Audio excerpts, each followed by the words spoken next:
Ooh, NASCAR. What do we got here? Canopy over Ed's wheel. Hey, Goof. We got the backside of a solar panel. Got the connection box. It's got 2 diodes in there. That stops the reversal bleeding of the batteries back in the system at nighttime when the sun's not out. So I got it coming off. I got it coming over to my breadboard. And on my breadboard, I got a 555 timer chip. I got a capacitor sitting over here. I got a potentiometer hooked up to it. I got it coming out of the 555 into the base part of the 2N3055, which sends the signal for the gate to open and shut on the transistor.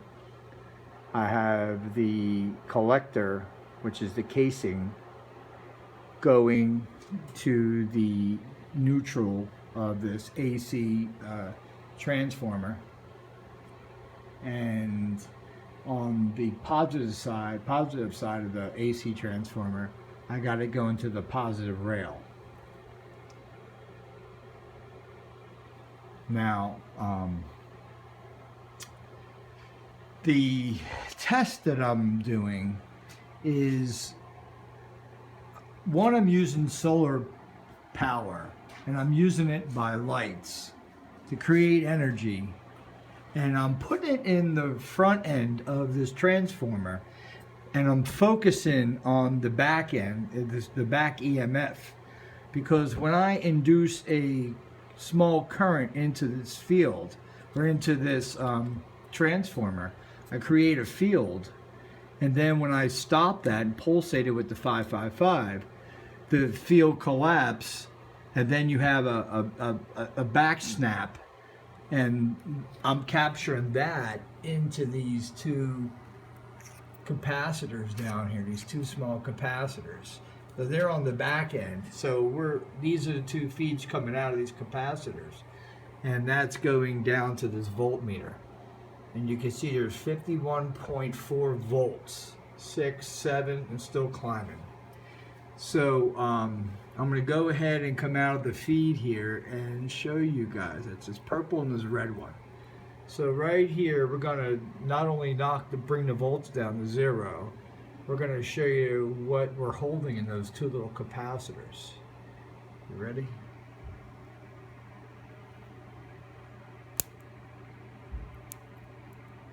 Okay, so we're bringing it down. I got to keep touching and empty it. I'm bringing it down, and now it's building back up that fast, okay? If I take the potentiometer, I can slow the potentiometer down, and I can dial down some of the power. It's pretty cool. Now, let's go ahead. I'm going to leave the voltage in there. Let's go ahead and see if I can hook up these here to a little beeper so we can hear it like a heartbeat.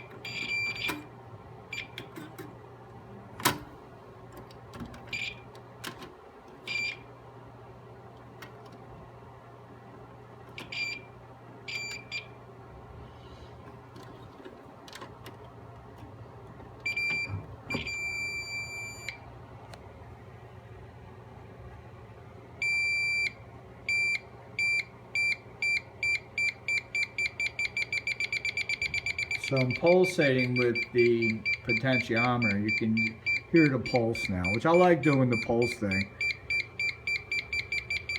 So I can turn it down. And right now I dropped the volts down to 16 point change. They're down. Now I can go up with them.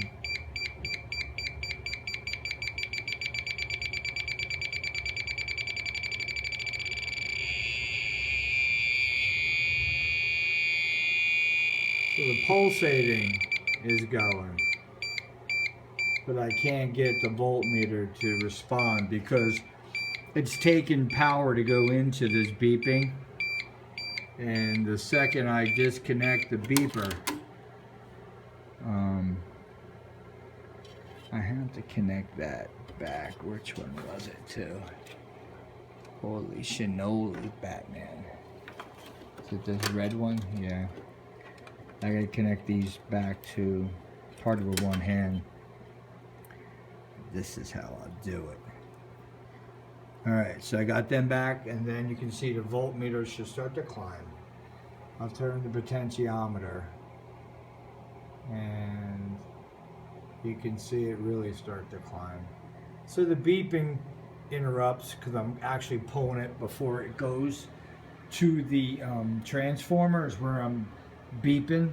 So before it hits the transformer, I'm taking the energy, so it's kind of screwing that up. I have it hooked up in the wrong place. But you can see this now growing, and then I can come back over here.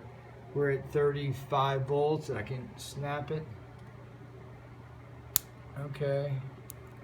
And then we bring it back down, and she's climbing again. And I'm going to adjust it right now with my hand and get it to a point where I can slow it down. It's right there. See, I just brought it backwards. So it's 21 and change, 22. Now I'm going to go up and bring it higher. Now it should start to climb at some point. It's climbing now. 45 volts and change. So we'll go ahead and let's clear it out a little bit.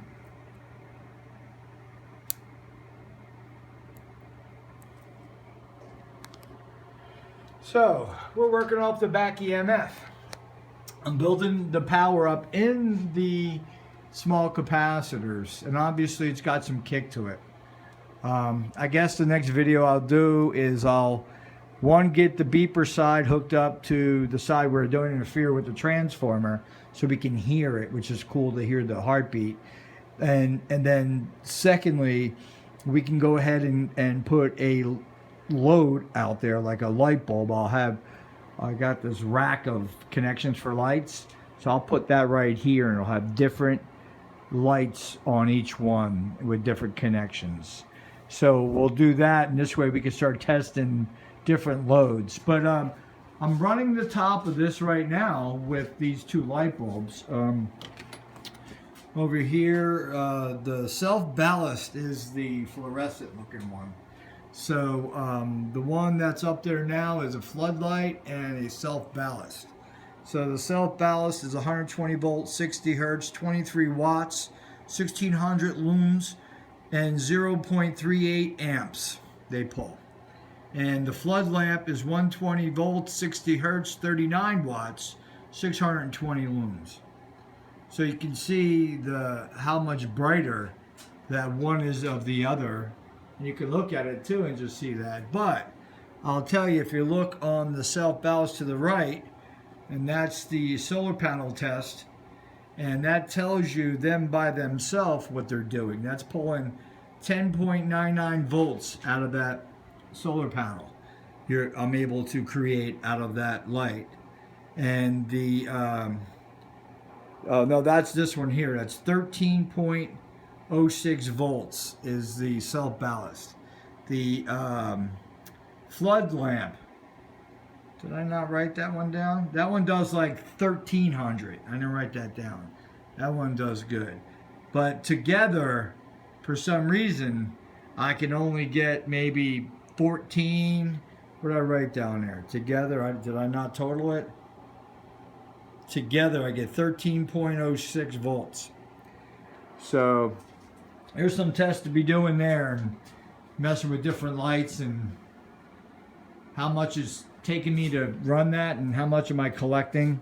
And then when you put it into a transformer and you focus on when you pulsate it and oscillate it, and on the back EMF of it you collect the energy, how much in, how much out. There's a lot to it, but let me see, right now we're at 46 volts.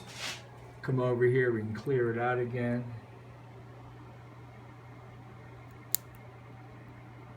So you can see that there is definitely a buildup quick too, because you can see that voltage climb quick. See it? It's up to 40 something volts already. So bam.